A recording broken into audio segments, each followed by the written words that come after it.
Good morning fifth class. This is fifth chapter of SST the polar regions Greenland. तो जैसे हमने पिछले chapter में, अगर आपको याद हो तो हमने किसके बारे में पढ़ा था बच्चों? पिछले चैप्टर में डीआरसी के बारे में पढ़ा था हमने। ठीक है, बहुत इंटरेस्टिंग चैप्टर था कि डीआरसी के लोग कैसे होते हैं कॉन्गो के। ऐसे हम आज इसमें ग्रीनलैंड के बारे में पढ़ेंगे। सबसे पहले पढ़ लेते हैं ग्रीनलैंड है कहाँ पर। The area between the Arctic Circle and the North Pole and between the Antarctic Circle and the South Pole is known as polar region। ठीक है, तो आर्कटिक सर्कल और नॉर्थ पोल और अंटार्कटिक सर्कल और south pole के बीच में जो एरिया उसको हम पोलर रीजन कहते हैं। अब ये एरिया जो है फ्रीजिड जोन है, टुंड्रा रीजन भी इसे कहते हैं, यानी कि बहुत ठंडा इलाका ये है।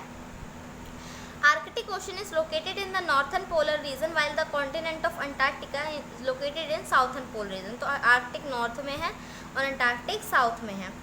To understand the lifestyle of the people of this region, we will study Greenland in the chapter It lies in the northern polar region।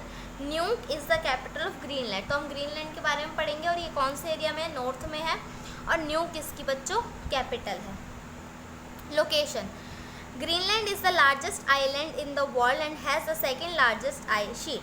तो सबसे बड़ी दूसरे नंबर पे सबसे बड़ी आइस की शीट है यहाँ पर, मतलब बर्फ़ की चादर बिछी हुई है पूरे में, और सबसे बड़ा आइलैंड है। आइलैंड क्या होता है? पूरे में पानी हो और बीच में ज़मीन, तो ये ग्रीनलैंड सबसे बड़ा आइलैंड है। It is located between the Arctic and the North Atlantic Ocean. तो नॉर्थ अटलांटिक ओशन और आर्कटिक के बीच में ये है। It includes the north west of Canada and Iceland. ठीक है, आइसलैंड और नॉर्थ वेस्ट ऑफ कैनेडा भी आता है इसमें। 3/4 of country lie with in the Arctic circle, लेकिन 3/4 कंट्री इसकी आर्कटिक सर्कल में ही आती है। According to Greenland location, Greenland location के हिसाब से अटलांटिक ओशन जो है वो साउथ वेस्ट में पड़ता है ग्रीनलैंड के। ग्रीनलैंड सी का जो बॉर्डर है वो ईस्ट में पड़ता है और आर्कटिक ओशन इसके नॉर्थ में और बैफिन बे इसके वेस्ट में पड़ती है। तो टोटल एरिया कितना है ग्रीनलैंड का बच्चों? टोटल एरिया इसका है 2,1,66,085 किलोमीटर। ठीक है, और कितना किलोमीटर आइस शीट, यानी कितने किलोमीटर में बर्फ़ जो है भरी हुई है? तो 1,07,55,617 में। ग्रीनलैंड जो है possesses 1/20 of the world's ice. तो बर्फ़ की पूरे दुनिया की 20वीं हिस्से की बर्फ़ यहाँ पर है और 1/4 ऑफ अर्थ सरफेस आइस। ठीक है, कोस्ट लाइन जो है इसकी वो 44,087 किलोमीटर है। वर्ल्ड का सबसे बड़ा जो है पार्क यहाँ पर है, यानी कि जंगल। नेशनल पार्क आए तो जंगल समझते हैं।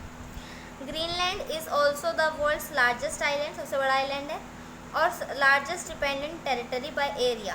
ठीक है, आगे देखेंगे climate and land surface. Climate of Greenland, वहाँ का क्लाइमेट कैसा है? बहुत ठंडा है, क्योंकि आपको पता है आर्कटिक वगैरह सब ठंडे हैं। Its temperature rarely rises above the freezing point. तो इसका जो टेम्परेचर है कभी भी बढ़ता नहीं है जमाने वाले पॉइंट से, हमेशा जमा हुआ रहता है, ठंड ही रहती है, बर्फ़ ही रहती है। The precipitation always occurs in the form of snow. पसीना भी नहीं होता, बर्फ़ ही रहती है। ठीक है, बर्फ़ की फॉर्म में। इन विंटर, सर्दियों में आप सोचो ठंडी रहती है, सर्दियों में क्या हाल होता होगा। Greenland was found by Viking explorer. ठीक है, विकिंग एक्सप्लोरर थे जिनका नाम एरिक था, एरिक द रेड, इन्होंने ये ढूंढा था ग्रीनलैंड। सर्दियों में क्या होता है? बहुत ठंडी बर्फीली हवाएं चलती है 160 किलोमीटर पर आवर से, और सर्दियों में कॉन्टिन्यूस डे लाइट रहती है बहुत महीनों तक, यानी कि रात ही नहीं होती। आप सोचो ऐसे एरिया में रहना कितना मुश्किल है, रात ही नहीं होती जहाँ पर। कुछ एरिया में ice melts during summer but the summer season is also quite cold. बर्फ़ पिघल जाती है गर्मियों में, पर गर्मियों में भी बहुत ठंड रहती है और गर्मियों में भी टेम्परेचर 10 डिग्री तक ही रहता है, उससे ऊपर नहीं जाता। ड्यूरिंग स्प्रिंग, जब स्प्रिंग का मौसम आता है तो आइस पिघलनी स्टार्ट होती है। समटाइम्स बिग पीसेस जो होते हैं आइस के वो टूट करके पतली आइस शीट में बदल जाते हैं और ओशन में तैरते हैं। दीज आर कॉल्ड आइसबर्ड्स, इनको आइसबर्ड्स कहते हैं। ठीक है, जब ये बर्फ़ टूट कर बहने लगती है। These icebergs are dangerous for ship, ये जहाज़ों के लिए बहुत ख़तरनाक होते हैं। They are like hills of ice, ये बहुत बड़े बड़े पहाड़ की तरह होते हैं बर्फ़ के। If an iceberg strikes a ship, अगर ये एक जहाज़ से टकरा जाएगा तो ये जहाज़ को जो है ये टूट सकता है, लेकिन इससे जहाज़ डूब जाएगा। ठीक है, in 1912 a huge ship called Titanic sank after hitting an iceberg. आपने सुना है ना, टाइटैनिक मूवी भी है, तो वो भी इसी की वजह से डूब गया था। नेचुरल वेजिटेशन, अब वहाँ पर वनस्पति कैसे होती है। तो since the climate of Greenland is too cold for trees to grow, तो पेड़ उगना बहुत मुश्किल है वहाँ पर क्योंकि ठंड है।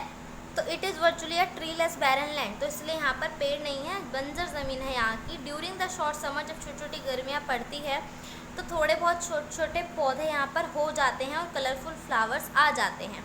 Natural vegetation consist of mosses and lichens which serve as fodder for animals, तो मॉसिस और लीचन होते हैं, चारा जिससे बनाते हैं वो लोग जानवरों का, वो वहाँ पर उगते हैं कभी कभी। छोटी छोटी झाड़ियाँ भी उगती है, वाइल्ड करंट, ब्लूबेरीज और क्रैनबेरीज उगती है। Plant that grow here are hardly 15 centimetre of height, 15 centimetre से ज़्यादा बड़े नहीं होते, 15 सेंटीमीटर जितना आपका स्केल होता है उससे 1 सेंटीमीटर ज़्यादा। कुछ जगहों पर ट्रीज़ जो होते हैं बिर्च और विलो वो उगते हैं। वाइल्ड लाइफ, अब जानवर कैसे रहते हैं जंगली। A peculiar animal found in Greenland is musk ox, तो वहाँ पर जो एक फेमस जो जानवर है जो हर जगह मिलेगा वो है मस्क ऑक्स, एक बैल है। It has a long shaggy coat which almost reaches the ground, इसने एक कोट पहना होता है, यानी बालों का इसका एक कोट होता है जो इतना बड़ा होता है कि ज़मीन को छूता है। रेनडियर एंड हस्कीज भी यहाँ के 2 इंपॉर्टेंट एनिमल्स हैं। They are used by Greenland to pull their sledge, तो उनकी स्लेज होती है गाड़ी फिसलने वाली बर्फ़ पे, उनको खींचते हैं ये जानवर। अ स्लेज इज़ अ व्हीललेस कार्ट, ठीक है, पहिए नहीं होते, फिसलने वाला होता है। अमॉन्ग द स्मॉलर एनिमल, और छोटे एनिमल्स में Arctic fox, Arctic wolf and Arctic hare यानी कि खरगोश। कलर ऑफ हुज कोट, जिसके कोट के बाल जो हैं वो बदलते रहते हैं, जैसे गिरगिट होता है ना जौन से रंग के सरफेस पे जाता है वैसे कलर का हो जाता है, तो ऐसे ही इस खरगोश के बाल बदलते रहते हैं। ब्राउन होता है समर में और वाइट हो जाता है विंटर्स में। These animals are protected against the cold by the thick warm fur and a heavy layer of fat under the skin, तो ये लोग ठंड से बचे रहते हैं क्योंकि इनके बाल होते हैं घने घने और इनकी स्किन बहुत मोटी होती है। मैनी फर बियरिंग एनिमल्स, ये वो मस्क ऑक्स है, ठीक है। बहुत सारे फर बियरिंग एनिमल्स जो होते हैं सच एज सैबल फॉक्स और पोलर बियर होते हैं यहाँ मिलते हैं वो। These animals are often caught by fur trappers and killed for there